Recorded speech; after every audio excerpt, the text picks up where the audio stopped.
जिस घर में संतान माँ बाप से विपरीत अगर जाती है, समझ लो उनके घर में डकैती डलना प्रारंभ हो गया। रोजाना चोरी होने लगी उनके घर में। जहां पिता और माँ की बात कहीं चलती है और औलाद की बात अगर दूसरी जगह चलती है, समझ लो उनके घर का भला नहीं होगा। और एक छोटा सा बालक प्रहलाद अपने पिता से लड़ गया, तो समझो उनके घर में चोरी होना चालू हो गया। लेकिन अब जरा ध्यान दें, जहां बात धर्म की आती है, जहां बात सत्य की आती है, तो वहां पर कोई मर्यादा नहीं होती।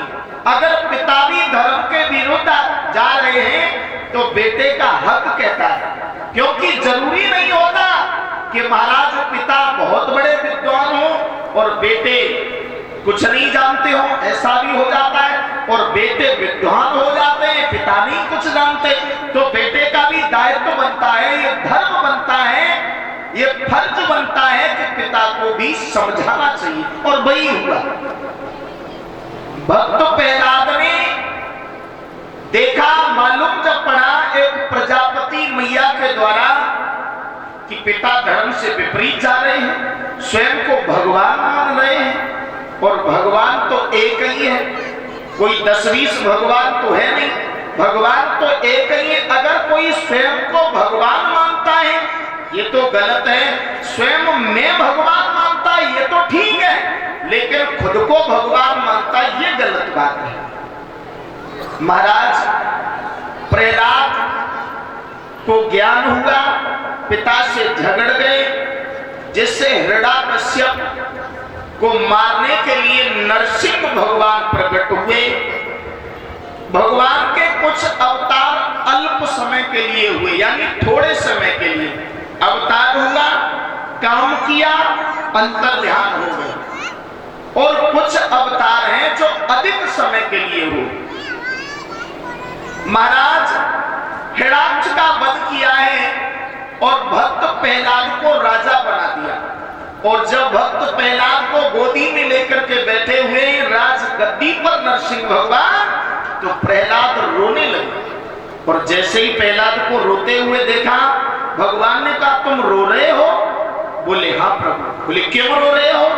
बोले मैं बहुत बड़ा पापी हूं, जो मैंने अपने पिता को मरवा डाला।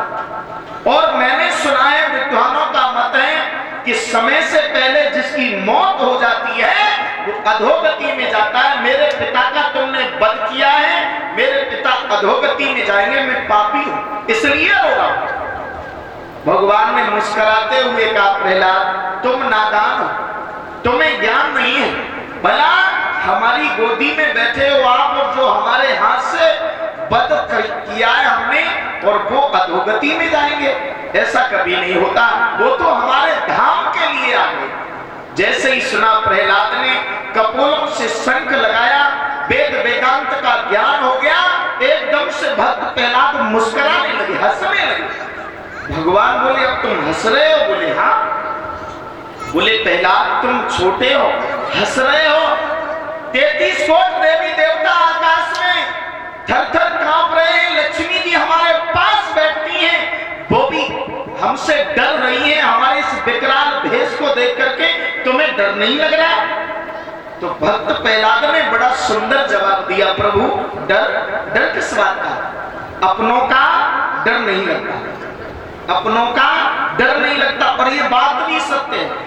बाबा ने चाहे कितने भी मर्डर किए हो, पूरे क्षेत्र में, जिला में उनका तहलका हो, लोग दहशत मानते हो, और उसी बाबा का नाती जब गोदी में खेलता है, छोटा होता है, वो एक लगाता है बाबा के कान को। बाबा कहता है बेटा वैसे छोड़ करके इसमें और दे। वही बाबा जिससे लोग कांपते हैं, और वो नाती लेता है, उसमें भी एक जमाता है कसम।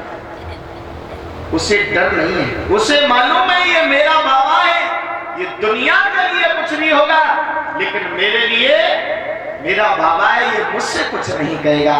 तो अपनों का डर नहीं होता। प्रभु भगवान बड़े प्रसन्न हुए, भक्त प्रहलाद को गद्दी पर बिठाया, राजा बन गए भक्त प्रहलाद, और भगवान वहां से अंतर ध्यान हो गए। बोलिए गोविंद भगवान की। इन्हीं भक्त प्रहलाद के पुत्र हुए जिनका नाम था बहरोचन। महाराज बहरोचन भी बड़े अच्छे